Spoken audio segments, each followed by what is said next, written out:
Sego goreng Mbak Mun.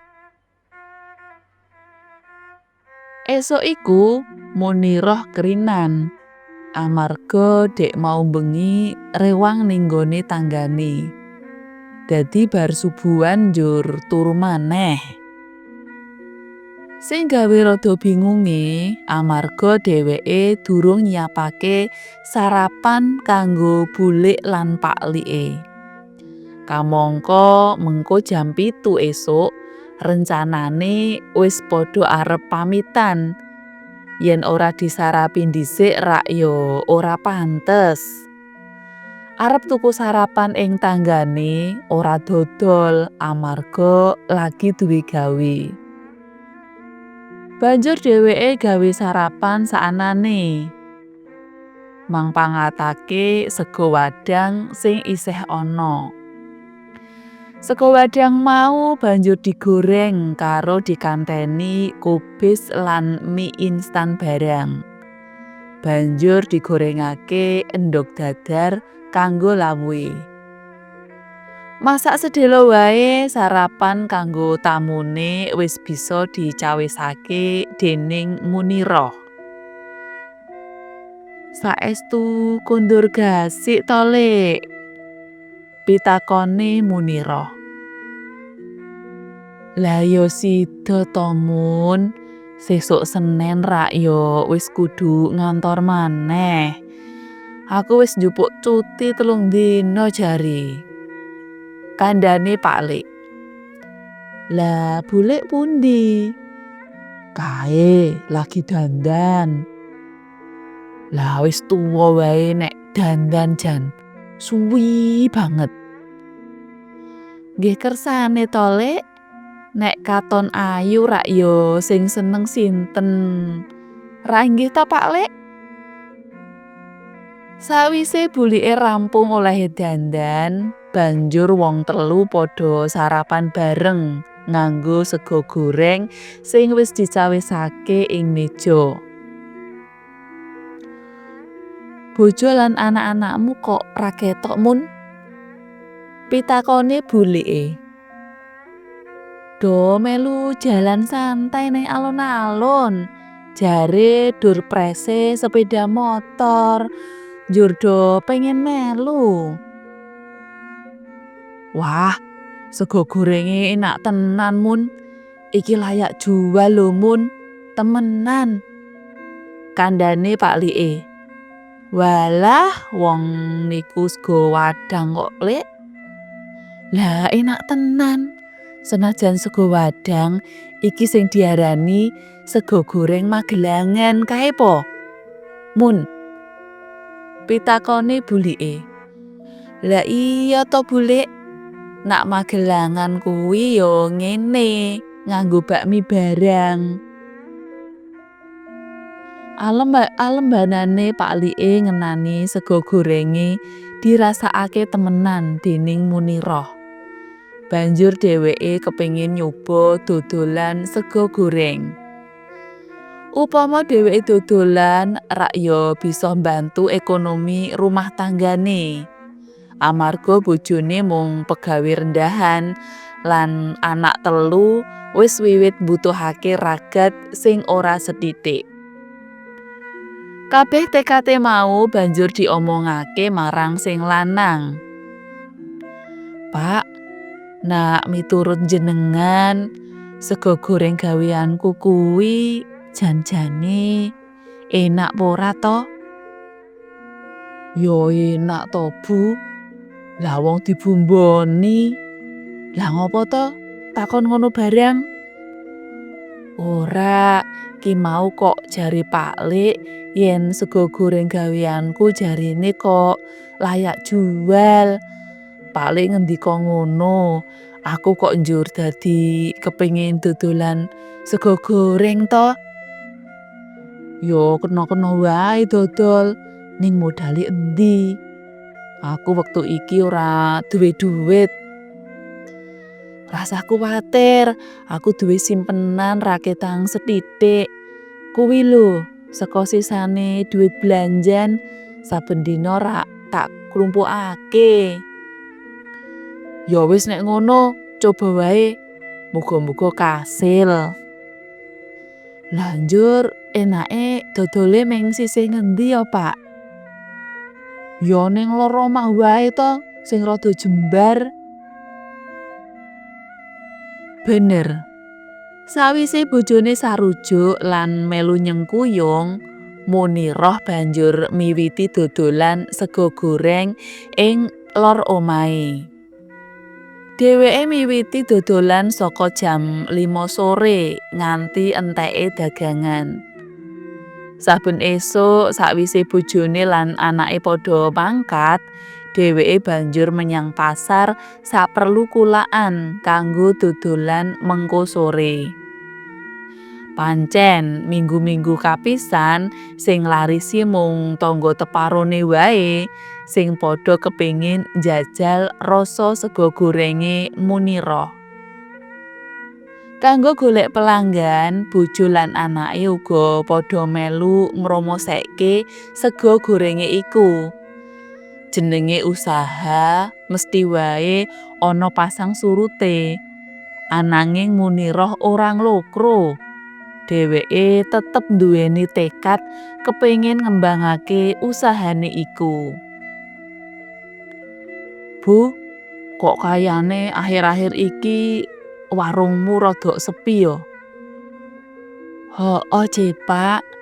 Mengko tak jajal takon kiat-kiate usaha matengan ning kancaku. Bener kowe, Bu. Jajalo takon Mbak Atun kae. Dheweke dodol matengan rak yo wis suwe. Rencanaku yo ngono, Pak. Oh iya, Pak. Karo nek dodol wedang tape ketan, piye ya, Pak? Ho'o, jajal wae. Tape ketan gaweanmu rak do dilem tangga-tangga nek riyaya kae to. Kanggo nambah pelanggan, kejaba warunge saiki nyediani wedang tape ketan, dheweke uga mromosekake sega gorenge nganggo selebaran. Selebaran mau dititipake ing agen koran kenalane. Selebaran mau banjur dislempetake ing jerone koran-koran sing padha arep diterake pelanggan. Diajab selebaran ngenani sega gorenge Munirah, informasine tekan omahe wong-wong sing padha lengganan koran. Kanyatan, promosi mau mandi banget. Warunge dadi sansaya ngrembaka. Wong-wong padha ngerti warung sega gorenge Munirah. Pancen jare wong-wong sing padha jajan, sega gorenge enak lan cocok karo ilate. Kejaba iku regane miring. Ladenane uga cepet, ora milah-milih pelanggan. Sing mung ngombe wedang tape ketan tok uga dilayani, padha karo sing tuku sega goreng. Amarga pelangganane saya akeh, Munirah ora kuwawa. Dheweke banjur njaluk tulung bocah sing isih nganggur ing kampunge supaya ngrewangi ing warunge. Saiki sing mbiyantu dheweke ana bocah loro. Anane usaha iku uga bisa menehi gawean bocah kono dadi tukang parkir barang. Lah wong sing padha jajan racake padha nggawa mobil lan sepeda motor. Munirah uga ora lali nyisihake penghasilane kanggo wong-wong ora duwe ing kuthane. Dheweke duwe panemu yen penghasilan saka sega gorenge 2,5% hake wong sing ora duwe mau. Kaya kang wis diandharake ing agama Islam, agama sing dianut dheweke. Sing padha jajan ing warunge Munirah saka maneka warna kalangan. Ana uga pejabat daerah lan wakil rakyat. Dadine ing warung iku ora amung kanggo mangan tok, ananging kadang uga kanggo ajang diskusi dadakan. Amarga padha mbahas warta ing TV sing pancen disediakake ing warung iku. Kadang nganti Munirah lan bojone wis padha ngantuk. Diskusine wong-wong sing padha jajan isih gayeng. Munirah arep ngusir ora kepenak. Paling-paling dheweke mung ngelingake sing padha jajan karo muni, "Mpun dalu, sing teng griya mestine pun do kangen, tur malih benjang rak do makarya malih to." Yen muni mangkono, biasane sing jajan padha krasa, banjur gleser-gleser padha ngentekake wedange utawa mbayar banjur pamitan. Ananging ana uga sarene gayeng oleh diskusi bab politik nganti warunge dikukuti sing padha diskusi isih diterusake.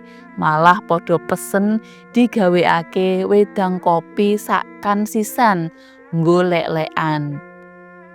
Kedadian kaya mangkono biasane ngepasi malem Minggu. Karane kerep ngrungokake diskusi bab politik, Munirah saya suwe sansaya kesengsem babagan perpolitikan. Pancen menawa wong sing padha jajan lagi ngomongake politik, dheweke uga bisa nyambung omongane wong-wong mau. Yen dipikir, Munirah iku klebu wong sing pinter. Saka SD tekan SMA, dheweke mlebu 3 besar terus. Dadine krungu apa dene dikandhani sepisan bab apa wae mesti wis cemantel ing sirahe. Mung nasibe wae sing kurang bejo. Niate kuliah ora bisa kaleksanan amarga kahanane wong tuane. "Pak, nek ajeng dados wakile rakyat niku njur carane pripun to?" Pitakone Munirah marang Pak Budi, anggota DPRD kang lagi jajan.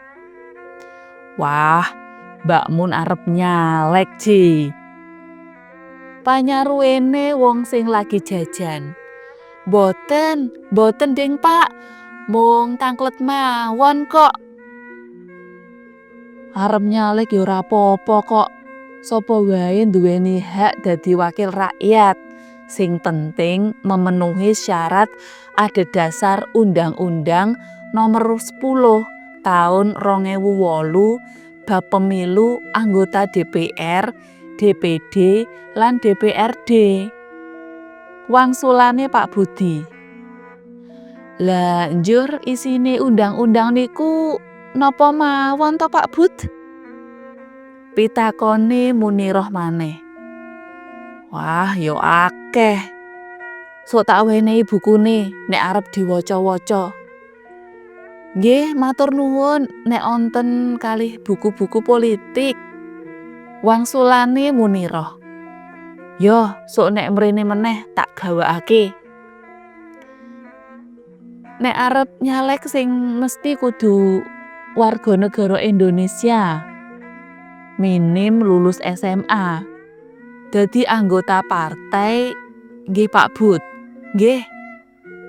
Kandhane bojone Munirah. Yo, iku salah sijine persyaratan. "Njur modal sing gedhe nggo kampanye Mbak Mun." Panyaruwene Anton sing jaga parkir. Krungu bengoke Anton kaya mangkono, kabeh sing jajan padha gergeran.